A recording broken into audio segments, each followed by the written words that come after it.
Hello, welcome to our podcast. Today we will be discussing how the residents of Hamilton can work to reduce the current pressure being put on the wastewater treatment plant. Furthermore, we will also look at the ways in which the reduction in household water consumption can work to decrease the impacts being placed on our environment.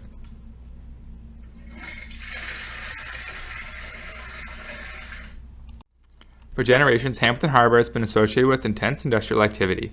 As a result of this, the harbor has been heavily polluted, and until only recently has there been limited efforts to remediate this problem. In the Great Lakes Water Quality Agreement between Canada and the United States, Hamilton Harbor was identified as one of the 43 areas of concern listed. The polycyclic aromatic hydrocarbons, or PAHs, released during the industrial boom in Hamilton have caused many of the areas in Hamilton Harbor to be defined as toxic. Currently, 95% of the City of Hamilton's population uses a wastewater treatment plant to properly dispose of household sewage. Due to a mix of high household water consumption and periodic rainfall, there are around 31 sewage overflows per year. These sewage overflows are particularly damaging to Hamilton Harbor and the surrounding ecosystems, as it releases human waste and other toxic chemicals into the harbor. This negatively impacts both the water quality as well as local wildlife.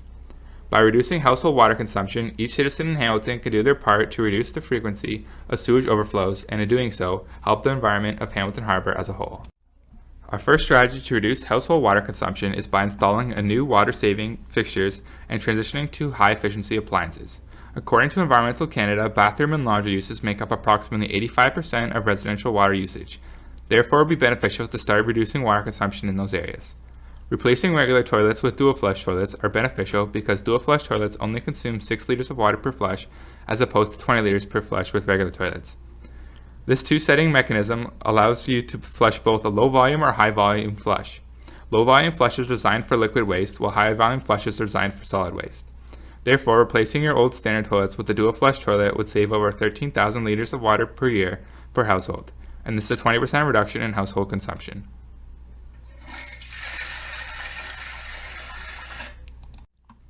Next is low-flow shower heads. If your shower fills a 1-gallon bucket in less than 20 seconds, that means you are using 15 to 20 liters of water per minute.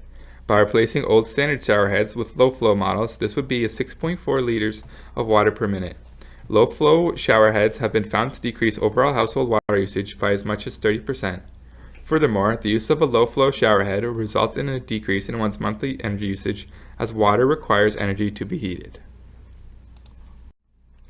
Laundry represents over 20% of all water used inside the house. High-efficiency washers use between 30 to 40% less water and as much as 70% less energy than standard machines. In addition, high-efficiency washers are much larger than regular washers, holding up to 40% more clothes. On average, you would be saving over 2,400 liters of water per household per year. We also recommend to use high-efficiency detergents to save time, water, and energy by preventing high-efficiency washers from running additional rinse cycles. Our second strategy to reduce household water consumption is encouraging the use of gray water. What is gray water? It is water that has already been used for household consumption in sinks, showers, and washing machines. In more simple terms, is any source of water that hasn't come into contact with feces. It is common for gray water to contain things that we would think would be unclean, such as hair, dirt, food, and grease. This so-called dirty water can be used as a way for the citizens of Hamilton to reduce their water consumption while at the same time providing irrigation to yards and vegetable gardens. Before designing a gray water system, several factors must be considered, such as the area that the gray water will be used to irrigate, what household products will be entering the gray water, the soil conditions of the site, and the expected output of the gray water system. There are two main ways that the gray water system are designed: gravity-fed irrigation and pumped irrigation, which both make use of a vented and sealed surge tank. For the gravity-fed system, water is fed from washing machines and sinks through its normal disposable pipes to a 3-way diversion valve where the water is diverted into a surge tank. When it reaches the surge tank, it exits the pipe and that water is filtered through a filter bag before it is ready to be sent out for irrigation use. Much like the gravity-fed model, the pumped irrigation system starts with the water being diverted using a 3-way diversion valve that then sends the water to the surge tank. The water again leaves the pipe and is filtered using a filter bag. Then, because it doesn't have the help of gravity to help the water flow to the irrigation pipe, it makes use of a submergible water pump to get the water from the submergible tank to the irrigation system being used. Hamilton could offer a similar subsidy to what Guelph offers its citizens, which is a $1,000 incentive to individuals who install a gray water system. This would provide people with an incentive to install a gray water system and therefore reduce their household water consumption. The final strategy that can be used to lower household water consumption is calculated limit consumption and water billing. On average, a person's daily water usage is 329 liters, which in a family of 3 amounts to between 908 to 1,000 liters per day. The purpose of this strategy is to put a calculated limit consumption on water use to reduce it to below 825 liters per household or 275 liters per person per day. The water bill of a household depends on how many liters of water they use, which also determines if households are going to be rewarded or penalized based on their behavior. In addition, the penalized amount could vary due to various household incomes.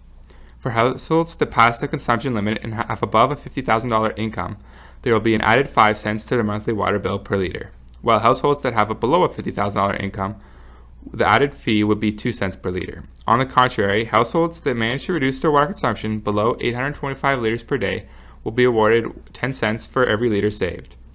As an example, for a household that an income higher than $50,000 passing the consumption limit by 100 liters per day, they'll have to pay an extra $150 on their monthly water bill. However, if a household manages to save 100 liters of water per day, they will be awarded $300 for that month. The tax money collected from households will go directly into projects intended to remediate the harbor and lower environmental impacts. Next, we will be discussing the benefits associated with reducing household water consumption. The first benefit is associated to the pressure placed on Hamilton's wastewater treatment plant. If households begin decreasing their water consumption, this will result in less pressure being placed on the wastewater treatment plant in Hamilton. The second benefit can be seen as an economic benefit. As expected, households that can consciously use less water and avoid overuse are going to be paying less for their household water bills. With saving money on bills, a household can expect to see an accumulation of more wealth. The third benefit is associated to the environment. With a more narrow focus on the potential for energy conservation through the reduction in water consumption, this will lead to less sewage overflows, which will reduce the amount of toxic chemicals entering our environment.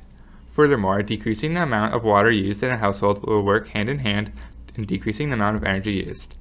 This energy can then be recycled back in the environment and used in another manner. To conclude, it is an imperative that all individuals recognize that water is a precious resource and should be preserved when possible. By implementing these strategies, citizens are able to reduce the frequency of sewage overflows and thereby reduce the negative impact on the Hamilton Harbor ecosystem. Additionally, these strategies will also work to decrease the amount of money households spend towards their water expenditures. Throughout this presentation, you have heard 3 flushes. This equates to 60 liters of water being consumed by non-efficient toilets. This illustrates how easy it is to waste gallons of water daily without thinking. Thanks for listening.